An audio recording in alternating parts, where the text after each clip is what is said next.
90%, by the time you graduate in grade 12, 90%, and I would have said 100%, have been a part of bullying in some sort of capacity, whether it is the bullier, the bystander, or being bullied. And it's a really relevant topic these days because not only now do we have the human piece of bullying, we now have the second layer of social media and of course people, talking about cyberbullying, which does happen now these days. So a great topic for us. Looking forward to my pink shirt day, and we have Nathalie here to chat with us about bullying. So Nathalie and I were talking, and we were talking about how in life people are going to be mean. That's just a part of us as human beings. But that bullying is quite a bit more serious, and bullying needs to have three things in order to make it bullying, and that is repetitive. It has to be happening daily or many times in a week. The person who's bullying is actually out to harm the other person. There's like a malicious intent with a targeted person, the same person every day that they repeat the behavior.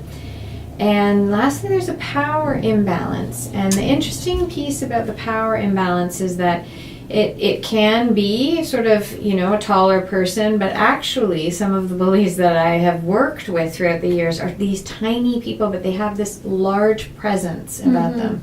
And so there is a power imbalance of some sort. If a parent discovers that it is their own child who is being a bully towards others, that is a tough place to be as a parent, of course. I would seek help from a professional who can help the parent navigate what this means and really help the parent find ways to strengthen that connection with the child and then offer some supports from there on. I would consider it sort of a systemic approach, not just simply working with the child.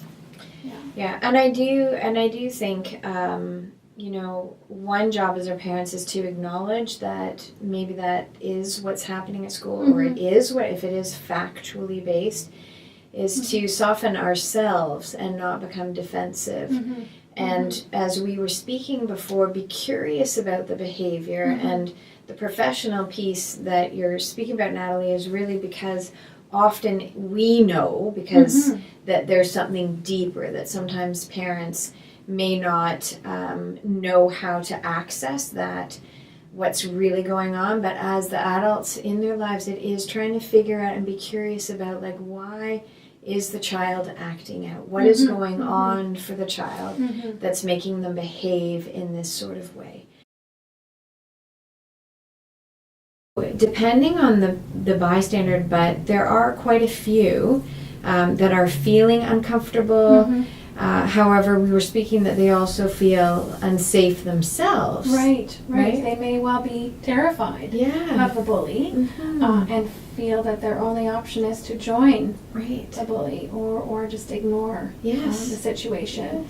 So I think as parents, if we know that our child is a bystander, it just is really important for us to find ways to help them find their voice and to be brave in terms of speaking up to the safe people in their world, right? Yes, the safe people. And that's so even if they're talking about just keeping that communication open, sometimes even just standing beside, and you can do this sort of even in a role play kind of situation, you notice that they don't have to say anything, but standing by that person can actually right away change the dynamic, the power dynamic. And often when we're working with kids, we think about, go to school with a friend, go to recess with somebody. So just that power different, like it does change simply by someone walking and standing, as opposed to, because it is very scary, and children don't necessarily have the voice or the language, and also it can be so terrifying that just the fact that they're talking to us as a safe adult, that can be a part of the way through for them. So just keeping that door open that they can say, like, wow, this is happening at school. When we grew up, it was just bullying, just you and I, just that Right. human piece.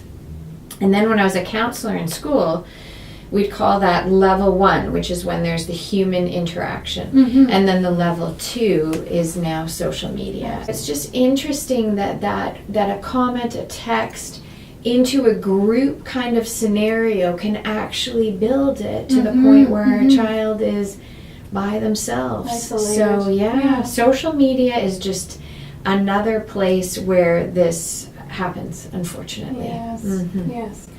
And important not to underestimate how potentially traumatizing that can be for our young people, right? Mhm. So I think sort of a change in behavior or eating or sleeping, Right. tummy aches, a lot Yeah. if physically some change in sort of Yeah. headaches. Yeah. Maybe refusing to go to school. Refusing to go to school. And Yeah. I think sometimes in extreme cases, Mm-hmm. suicidal thoughts Yeah. or comments, Yeah.